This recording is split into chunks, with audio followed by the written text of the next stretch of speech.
أعوذ بالله من الشيطان الرجيم بسم الله الرحمن الرحيم والصلاة والسلام على أشرف المرسلين سيدنا محمد وعلى آله وصحبه وسلم تسليما. Je souhaite à tout le monde une agréable année Égir. Inch'Allah, تكون طالع الأخير علينا. Inch'Allah, qu'elle sera pleine de joie, de bonheur et de belles choses. À travers cette vidéo aujourd'hui, j'aimerais bien parler un petit peu du but que chaque musulman cherche durant cette vie. Donc, chaque fois qu'on parle de l'islam, forcément, on parle de Sayyidina Muhammad alayhi salatu wassalam. Et quand on parle de Sayyidina Muhammad alayhi salatu wassalam, donc on parle forcément de son comportement.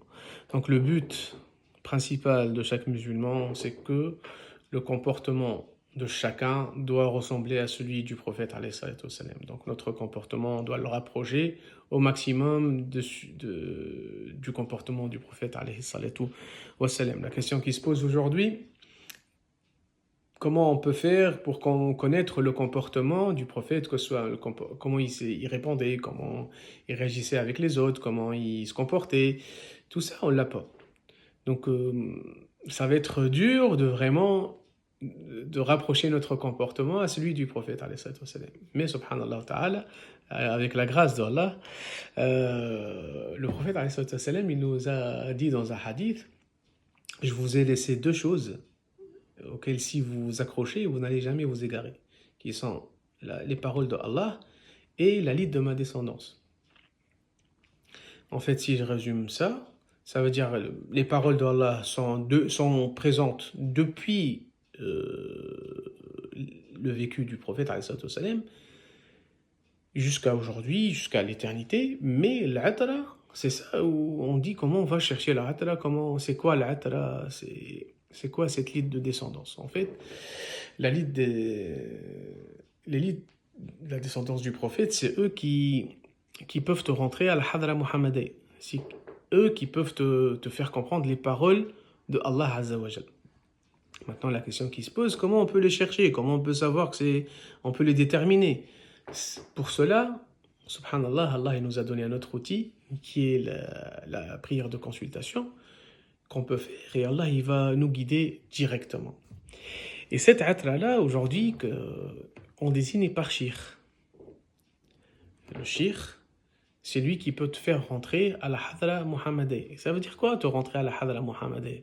Il commence à cheminer avec toi et rapprocher ton comportement de celui du prophète alayhi salatu wassalam, jusqu'à que tu arrives toi-même à transmettre un verset du Coran. Parce que le but aujourd'hui, le prophète alayhi salatu wassalam, qu'est-ce qu'il dit? وَبَلِّغُوا عَنِّي وَلَوْ آيَةً.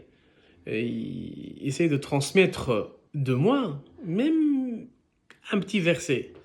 Donc il faut ce shir, il va tout faire pour que tu puisses transmettre toi-même un message du prophète alayhi salatu wassalam. Autrement dit, tu vas te comporter de la même manière que le prophète alayhi salatu wassalam. Et on va parler un petit peu de l'Atrat el-Bayt. L'Atrat el-Bayt, c'est la ligne de la descendance. Cette ligne-là, c'est la Shajara al-Mubaraka, c'est l'arbre béni. Cet arbre béni, c'est le prophète alayhi salatu wassalam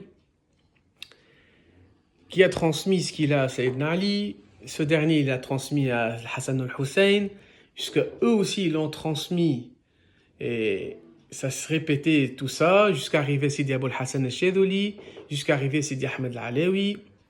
Et aujourd'hui, cette hadra-là, cette hadra muhammadienne, il est entre les mains de Sidi Shir, Sidi Muhammad Fawzi al-Karkari, qaddasallahu sirrah. Donc, aujourd'hui, si je veux me rapprocher et me comporter comme le prophète alayhi salatu wassalam, je dois chercher l'atra. L'atra aujourd'hui, elle est bien présente au Maroc, à l'Arwi. Donc pour tous ceux qui veulent goûter à cette hadra muhammadiyya, à savoir comment le prophète il se comportait, comment il marchait, comment il parlait, il n'a qu'à partir à l'Arwi et il va voir avec ses propres yeux, il va goûter à ça. Quand on part là-bas à la Zawiya, il n'y a ni argent à donner, ni rien du tout. Il faut juste prendre un billet et partir. Vous allez être bien accueillis là-bas, Inch'Allah.